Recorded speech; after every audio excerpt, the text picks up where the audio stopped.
Good morning, afternoon or evening, ladies and gentlemen, Allincrypto here, and welcome back, guys, for another jam-packed daily market update. In this one, we're going to be talking about a revelation that very much is further suggestion that the largest central bank in the world, the Federal Reserve, is about to adopt distributed ledger technology. Now, we know the world is yet to embrace this technology, and a lot of that adoption is going to be led by industry leaders in banking, in finance, whatever it may be, and their actual adoption and then implementing it in their day-to-day kind of operations. It could be credit cards, it could be the banking sector more broadly. It really could be anything. IDs. These are all going to run on distributed ledger technology, and there's some pros and cons in there. But the larger institutions are really going to drive the most adoption. Certainly something like a central bank, and they're at a point now where they are literally ready to adopt this. One thing that we looked at last week was what the Fed's Christopher Waller had to say. He's from the St. Louis Fed. He's in charge of payments for the Federal Reserve. He's on the Governor's Council. So he's a very impactful individual. And he's now came out of the Seoul conference and very much said that they are going to adopt this and aid the passage of crypto going mainstream. What we have is some news. It literally broke yesterday on the 3rd of September. It says the Federal Reserve will host a payment innovation conference in October 21, covering DeFi, stablecoins, AI, and tokenization. It says here, the Federal Reserve Board announces it will host a conference on payments and innovation on Tuesday, October the 21st. The Federal Reserve Board on Wednesday announced that it will host a conference. The conference will bring together a range of interested parties to discuss how to further innovate and improve the payment system. We'll add to this in just a second. Innovation has been a consistent in payments to meet the changing needs of consumers and businesses, said Governor Christopher J. Waller. So this is him behind it. We've said he's the guy to implement these changes. I look forward to examining the opportunities and challenges of new technologies, bringing together ideas on how to improve safety and efficiency of payments, and hearing from those helping to shape the future of payments. Now, this is interesting because last week we heard him actually talk about embracing DLT technology and the fact there's no need to be scared, and this is just a natural evolution. I believe the Federal Reserve is already using Ripple, and I think they're doing that through using Ripple as a company, and I think they're doing that through their certified service providers that are partners with Ripple.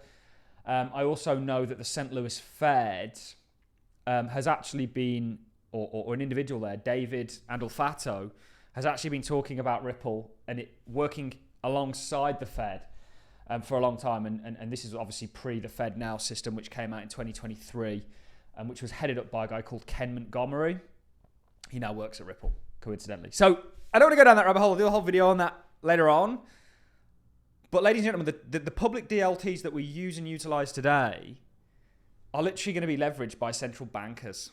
I mean, is that not just what everybody was expecting and wanting? And now it's coming to fruition. And the Federal Reserve, the largest central bank in the world, people that can really drive this innovation are now looking to embrace it. In fact, they're holding meetings about it.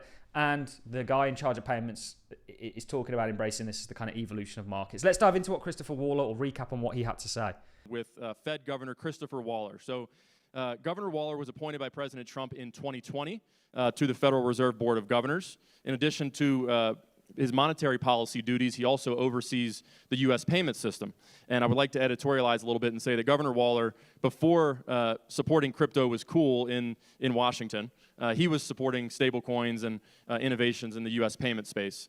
He even wrote a white paper in 2021. It's an exciting time to work in an technology-driven revolution, where the latest advances in computing power, data processing, distributed networks have fueled growth in innovative new payment services. This includes 24/7 instant payments, user-friendly digital wallets, mobile payment apps, and stablecoins and other digital assets. Alongside these new services sits enabling technologies such as artificial intelligence that has the potential to improve the precision and efficiency of the underlying payments products even further. While there's been a lot of excitement and admittedly sometimes hype around the possibilities of these new technologies, there have also been some who have been fearful or skeptical of innovation in this space, objects, and records transactions. There's nothing to be afraid of when thinking about smart contracts, tokenization, or distributed ledgers in everyday transactions. We'll leave that there. We could go on, but guys, this is, I mean, it doesn't get bigger than this, right? The Federal Reserve literally, they are going to, along with everybody else, embrace this technology. We're positioned before all that takes place. Please stop looking a gift horse in the mouth.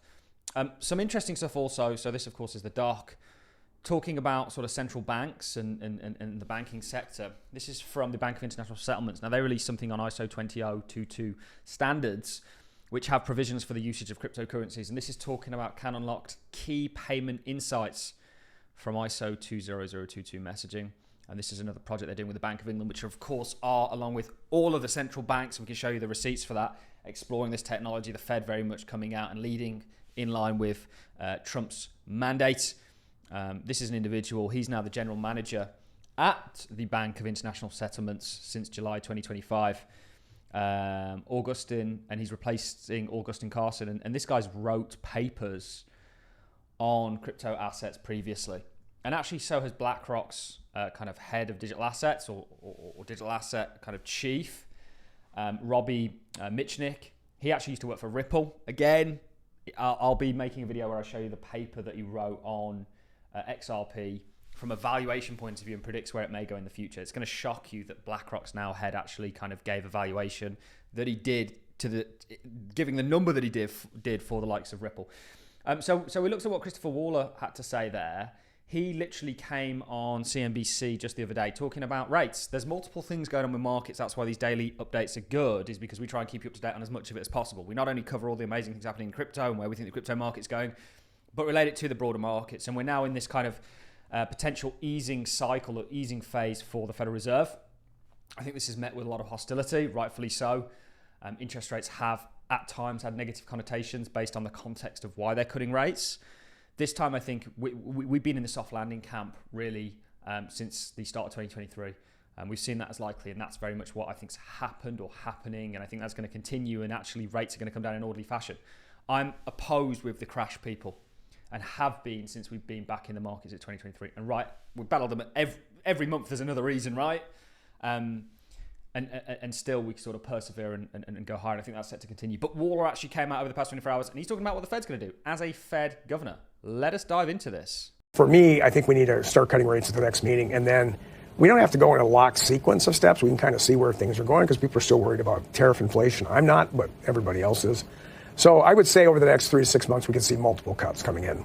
Over the next 3 to 6 months, multiple cuts coming in. The markets want to hear that. That was very much what was sort of spoken about, or I guess what was expected based on what Jerome Powell had to say. The probabilities of a rate cut in the next meeting, which is going to take place in exactly 13 days, is 97%. We shall see. And I think this is all setting the stage for a really explosive market, certainly crypto market, and the total 2.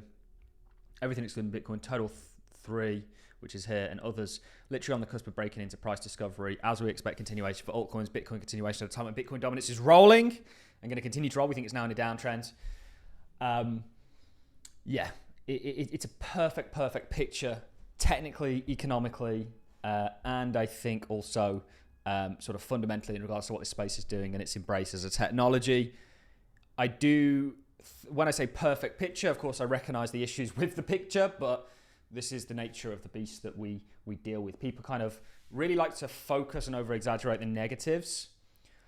Over-exaggerate is not the right word. I don't think that's a fair word to use, but focus on them. Whereas actually the real equation with markets is continued money debasement. And that's why everybody should be an investor. And last night, or the night before, we actually dropped our cup and handle course.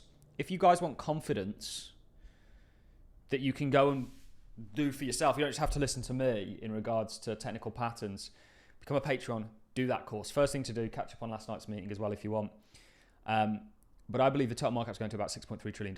It's 1.5 today. So that is a 300% gain?